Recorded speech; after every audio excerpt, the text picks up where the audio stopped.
ಬೆಂಗಳೂರಿನ ಕೊರಿಯರ್ ಏಜೆನ್ಸಿಗಳ ಮೇಲೆ ಸಿಸಿಬಿ ದಾಳಿ, ಕೊರಿಯರ್ ಮೂಲಕ ಮಾದಕ ವಸ್ತುಗಳ ಸಾಗಾಟ ಆರೋಪ ಇದ್ದಿದ್ರಿಂದ ಬೆಂಗಳೂರಿನ ಕೊರಿಯರ್ ಏಜೆನ್ಸಿಗಳ ಮೇಲೆ ಸಿಸಿಬಿ ದಾಳಿ ಮಾಡಿದೆ. ಒಂದಷ್ಟು ಅನುಮಾನ ಇದ್ದಿದ್ರಿಂದ ಕೊರಿಯರ್ ಮೂಲಕ ಮಾದಕ ವಸ್ತುಗಳನ್ನು ಸಾಗಾಟ ಮಾಡಲಾಗ್ತಿದೆ ಅಂತ ಬೆಂಗಳೂರು ಸಿಸಿಬಿ ಪೊಲೀಸರಿಂದ ಸ್ಪೆಷಲ್ ಡ್ರೈವ್ ಅನ್ನು ನಡೆಸಲಾಯಿತು. ಬೆಂಗಳೂರಿನ ಸಂಪಂಗಿ ರಾಮನಗರ ಇಲ್ಲಿ ಕೂಡ ಪರಿಶೀಲನೆ ನಡೆಸಿದ್ರು. ಕೊರಿಯರ್ ಏಜೆನ್ಸಿಯಲ್ಲಿ ಡಾಗ್ ಸ್ಕ್ವಾಡ್ ಇಂದ ಶೋಧ ಕಾರ್ಯ ನಡೆಯಿತು. ಡ್ರಗ್ಸ್ ಮಾರಾಟಕ್ಕೆ ಬ್ರೇಕ್ ಹಾಕಲು ಮುಂದಾದಂತಹ ಸಿಸಿಬಿ ಅದು ಕೂಡ ಹೇಳಿ ಕೇಳಿ ಏನು ಇಯರ್ ಎಂಡ್ ಬರ್ತಾ ಇದೆ, ಇಯರ್ ಎಂಡ್ ಪಾರ್ಟಿಗಳನ್ನ ಪ್ಲಾನ್ ಮಾಡಲಾಗ್ತಿದೆ. ಆ ಸಂದರ್ಭದಲ್ಲೇ ಈ ವರ್ಷದ ಕೊನೆಯಲ್ಲೇ ಹೆಚ್ಚಿನ ಈ ಡ್ರಗ್ಗಳು ಸರ್ಕ್ಯುಲೇಟ್ ಆಗೋದು. ಸೊ ಆ ಕಾರಣಕ್ಕೆ ಈಗ ಸಿಸಿಬಿ ಎಲ್ಲ ಕಡೆ ಕೂಡ ಕಣ್ಣಿಟ್ಟಿದೆ, ಈಗ ಕಟ್ಟೆಚ್ಚರ ವಹಿಸಿದೆ. ಈಗ ಕೊರಿಯರ್ಗಳಲ್ಲಿ ಎಲ್ಲಾದರೂ ಡ್ರಗ್ಸ್ಗಳನ್ನು ಪಾರ್ಸಲ್ ಮಾಡುವಂಥದ್ದೇನಾದರೂ ಕಂಡು ಬರುತ್ತಾ ಅಂತ ಈಗ ಡಾಗ್ ಸ್ಕ್ವಾಡ್ ಬಂದಿದೆ ಅಲ್ಲಿ.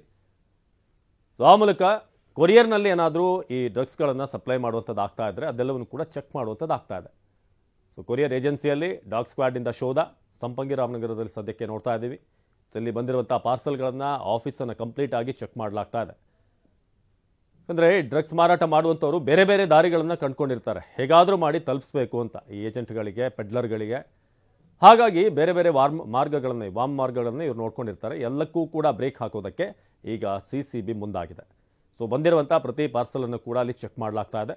ಸೊ ಬೆಂಗಳೂರಿನ ಸಂಪಂಗಿ ರಾಮನಗರ ಇಲ್ಲಿ ನಡೀತಿರುವಂಥ ಒಂದು ಪರಿಶೀಲನೆ, ಹೀಗೆ ಬೆಂಗಳೂರಿನಾದ್ಯಂತ ಚೆಕ್ ಮಾಡೋದಕ್ಕೆ ಈಗ ಸಿಸಿಬಿ ಪೊಲೀಸರು ಮುಂದಾಗಿದ್ದಾರೆ. ಸೊ ಕೊರಿಯರ್ ಏಜೆನ್ಸಿಯಲ್ಲಿ ಡಾಗ್ ಸ್ಕ್ವಾಡ್ ಈಗ ಸ್ಪೆಷಲ್ ಡ್ರೈವನ್ನು ನಡೆಸಲಾಗ್ತಾ ಇದೆ. ಡ್ರಗ್ಸ್ ಮಾರಾಟಕ್ಕೆ, ಅದರ ಸರ್ಕ್ಯುಲೇಷನ್ಗೆ ಬ್ರೇಕ್ ಹಾಕೋದಕ್ಕೆ ಸಿಸಿಬಿ ಮುಂದಾಗಿದೆ. ಅತಿ ಹೆಚ್ಚಿನ ಡ್ರಗ್ಸ್ಗಳು ಸರ್ಕ್ಯುಲೇಟ್ ಆಗುವಂಥದ್ದೇ ಈ ಸಂದರ್ಭದಲ್ಲಿ, ಹೆಚ್ಚಾಗಿ ಪಾರ್ಟಿಗಳಾಗೋದೆ ಇಯರ್ ಎಂಡ್ನಲ್ಲಿ. ಸೊ ಹಾಗಾಗಿ ಅದಕ್ಕೆ ಕಂಪ್ಲೀಟ್ ಬ್ರೇಕ್ ಹಾಕಬೇಕು ಅನ್ನೋ ನಿಟ್ಟಿನಲ್ಲಿ ಈಗ ಸಿಸಿಬಿ ಸ್ಪೆಷಲ್ ಡ್ರೈವನ್ನು ನಡೆಸಿದೆ. ಸೊ ಬೆಂಗಳೂರಿನ ಸಂಪಂಗಿ ರಾಮನಗರದಲ್ಲಿ ಆಗ್ತಿರುವಂಥ ಪರಿಶೀಲನೆ, ಹಿಂದೆ ಕೂಡ ಬೇರೆ ಬೇರೆ MDMA, ಕೊಕೇನ್, ಹೀಗೆ ಎಲ್ಲವನ್ನು ಕೂಡ ಬ್ರೌನ್ ಶುಗರ್ ಮುಂತಾದನ್ನು ಜಪ್ತಿ ಮಾಡಲಾಗಿತ್ತು. ಪೆಡ್ಲರ್ಗಳನ್ನು ಬಂಧಿಸಲಾಗಿದೆ ಭಾಳಷ್ಟು ಮಂದಿಯನ್ನು. ಆದರೂ ಕೂಡ ಈ ಡ್ರಗ್ಸ್ ಅನ್ನೋದು ವ್ಯಾಪಕವಾಗಿ ಹರಡ್ತಾನೆ ಇದೆ.